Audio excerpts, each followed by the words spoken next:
नमस्कार। आज का हमारा टॉपिक है खिलजी वंश यानी कि खिलजी डायनेस्टी। जैसा कि हम लोगों ने दिल्ली सल्तनत में सबसे पहले वंश को पढ़ा गुलाम वंश। गुलाम वंश में हम लोगों ने पढ़ा कुतुबुद्दीन ऐबक को, फिर इल्तुतमिश, फिर रजिया सुल्तान, फिर बलबन और फिर लास्ट जो दिल्ली सल्तनत यानी कि दिल्ली सल्तनत में गुलाम वंश का जो अंतिम सुल्तान था वो था आपका शमसुद्दीन कैमूर्स। ठीक है, शमसुद्दीन कैमूर्स की ही हत्या जलालुद्दीन खिलजी ने की थी। ठीक है, तो चलिए शुरू करते हैं और उसके इतिहास को जानते हैं कि खिलजी वंश जो है वो किस तरह से आरंभ हुआ। तो जैसा कि आज का हमारा टॉपिक है खिलजी डायनेस्टी, हिंदी में खिलजी वंश।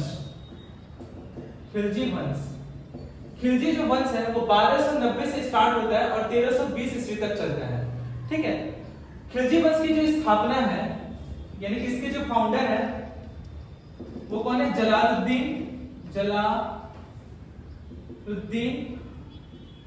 खिलजी। जलालुद्दीन खिलजी ही क्यों? क्योंकि 1290 ईस्वी में शमसुद्दीन कैमूर्स जो है वो अपने शासनकाल में ज्यादा दिनों तक नहीं बना रहा। वो गुलाम वंश में केवल 1290 ईस्वी से 1290 ईस्वी तक ही केवल शासन करता रहा, मतलब लगभग 1 साल या फिर 1 साल से भी बहुत कम। कारण यह था क्योंकि शमसुद्दीन कैमूर्स की जो हत्या है वो किसने कर दी थी? शमसुद्दीन कैमूर्स की हत्या खिलजी वंश के जो संस्थापक है जलालुद्दीन खिलजी, इसने ही क्या की थी? शमसुद्दीन कैमूर्स की हत्या कर दी थी। शमसुद्दीन कैमूर्स की जो हत्या है वो किसने की थी? जलालुद्दीन खिलजी ने की थी। कब की थी? 1290 ईस्वी में। और इसी को मारने के बाद खिलजी वंश के जो संस्थापक है जलालुद्दीन खिलजी ने एक वंश का स्थापना किया और उस वंश का क्या नाम था? खिलजी डायनेस्टी। तो आप समझ गए होंगे कि किस कनेक्शन हर एक वंश जो है दूसरे वंश से क्या है? कनेक्टेड है। ऐसा नहीं है कि एक वंश के बाद दूसरा वंश कैसे आया, तो हर एक वंश, चाहे हम लोग ये पूरी दिल्ली सल्तनत को देखें या मुगल को देखें या फिर गुप्त काल को देखें या मौर्य को देखें, हर एक वंश एक दूसरे से कनेक्टेड है और एक के बाद एक एक करके एक वंश का क्या हुआ? आरंभ हुआ। ठीक है, तो उसी तरह से दिल्ली सल्तनत में गुलाम वंश का जो अंतिम सुल्तान था शमसुद्दीन कैमूर्स, इसी की हत्या करने के बाद 1290 में खिलजी वंश की नींव डाली जलालुद्दीन खिलजी ने। इसका शासनकाल आपका चलता है 1290 से लेकर के 1296 तक, मतलब 1290 से लेकर 1296 तक चलते हैं जलालुद्दीन खिलजी का शासनकाल। ठीक है, लेकिन पूरा जो खिलजी वंश चलता है 1290 से लेकर के 1320 ईस्वी तक। तो आप समझ गए होंगे कि कैसे खिलजी वंश की जो नींव है वो जलालुद्दीन खिलजी ने रखी। ठीक है, और यही इसका क्या बना? पहला संस्थापक बना। खिलजी वंश में जलालुद्दीन जो खिलजी था इसने अपनी कैपिटल जो है उसको चेंज कर दिया, शिफ्ट कर दिया। इसे क्या किया? दिल्ली से हटा करके किलोखरी कर दिया। किलोखरी, ठीक है, दिल्ली से हटा करके किलोखरी शिफ्ट किया। उसके बाद जलालुद्दीन खिलजी का ही दामाद, सन इन लॉ, और इसका भतीजा, नेफ्यू, दोनों ही था अलाउद्दीन खिलजी। ठीक है, ध्यान दीजिएगा। ठीक है, अलाउद्दीन खिलजी। जलालुद्दीन खिलजी की ही बेटी से शादी हो जाता है आपका अलाउद्दीन खिलजी का। क्योंकि अलाउद्दीन खिलजी का चाचा रहता है जलालुद्दीन खिलजी और इसकी बेटी से निकाह कर लेने के बाद अलाउद्दीन खिलजी का ये जलालुद्दीन खिलजी क्या हो जाता है? ससुर भी हो जाता है, यानी जलालुद्दीन खिलजी का दामाद और भतीजा, दामाद और भतीजा दोनों ही हो जाता है आपका अलाउद्दीन खिलजी।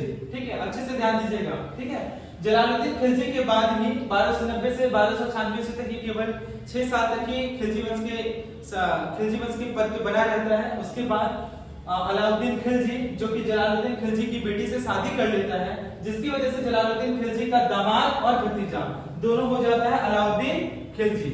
और फिर अलाउद्दीन खिलजी ही 1296 में इसे इलाहाबाद में करमानिकपुर में, इलाहाबाद के करमानिकपुर में ले जाकर के अपने चाचा यानी कि अपने ससुर की हत्या करवा देता है। ठीक है, यानी कि जलालुद्दीन खिलजी को यह मार देता है और फिर जाकर के अलाउद्दीन खिलजी जो है अपने तख्त पर बैठता है, यानी कि खिलजी वंश में क्या करता है? वो रूल करता है। तो उम्मीद करते हैं कि ये जो पॉइंट है अच्छे से क्लियर हुआ होगा। एक बार अच्छे से आप देखिए, पॉइंट क्लियर हुआ होगा। और जो अलाउद्दीन खिलजी है वो रूल करता है 1296 से लेकर के 1316 ईस्वी तक। ये पूरा क्लियर हुआ होगा। वापस एक बार रिपीट करते हैं। खिलजी वंश का जो संस्थापक है वो है जलालुद्दीन खिलजी। खिलजी वंश टोटल 1290 से 1320 ईस्वी तक चलता है। खिलजी वंश किस वंश के बाद आया? तो खिलजी वंश जो गुलाम वंश के बाद आया।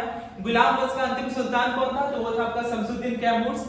शमसुद्दीन कैमूर्स की ही 1290 में जलालुद्दीन खिलजी क्या करता है? हत्या कर देता है। हत्या करने के बाद एक वंश को स्टार्ट करता है, उस वंश का नाम रहता है खिलजी वंश यानी कि खिलजी डायनेस्टी।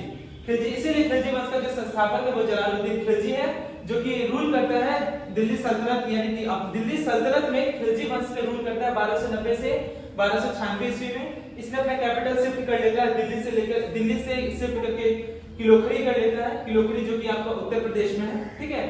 उसके बाद इसी का जो भतीजा, पहले तो भतीजा रहता है जो कि अलाउद्दीन खिलजी रहता है। उसके बाद जलालुद्दीन खिलजी की एक बेटी रहती है, जिस अपनी बेटी की शादी ये अलाउद्दीन खिलजी से करवा देता है, जिसकी वजह से ये इसका दामाद भी हो जाता है। तो दामाद और भतीजा दोनों ही हो जाता है अलाउद्दीन खिलजी।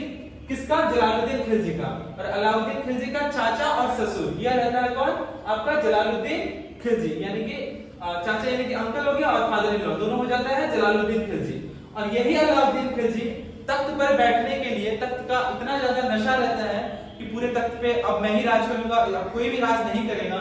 यही वजह है कि जलालुद्दीन खिलजी की 1296 ईस्वी में अलाउद्दीन खिलजी क्या करता है? अलाउद्दीन खिलजी क्या करता है? इसकी हत्या करवा देता है। कहां पे? इलाहाबाद में करमानीपुर में ले जाकर के इसकी हत्या करवा देता है 1296 ईस्वी में। और खुद उसके बाद क्या करता है? तख्त पर बैठता है, यानी कि खिलजी वंश के सल्तनत पे बैठता है अलाउद्दीन खिलजी। नेक्स्ट क्लास में हम लोग पूरे अलाउद्दीन खिलजी के बारे में पढ़ेंगे, उसका एडमिनिस्ट्रेशन प्रशासन कैसा था, अलाउद्दीन खिलजी के इतिहास के बारे में, उसने क्या क्या बनवाया, किस तरह से वो रूल किया था, उन सभी चीजों को हम एक एक करके देखेंगे। तो उम्मीद करता हूँ कि ये सारा पॉइंट आप लोगों को अच्छे से क्लियर हुआ होगा और आप लोग कनेक्ट कर पा रहे होंगे कि खिलजी वंश के बाद, गुलाम वंश के बाद खिलजी वंश आया। ठीक है, तो नेक्स्ट क्लास में हम लोग देखेंगे अलाउद्दीन खिलजी के बारे में। आज के लिए इतना ही, बहुत बहुत धन्यवाद।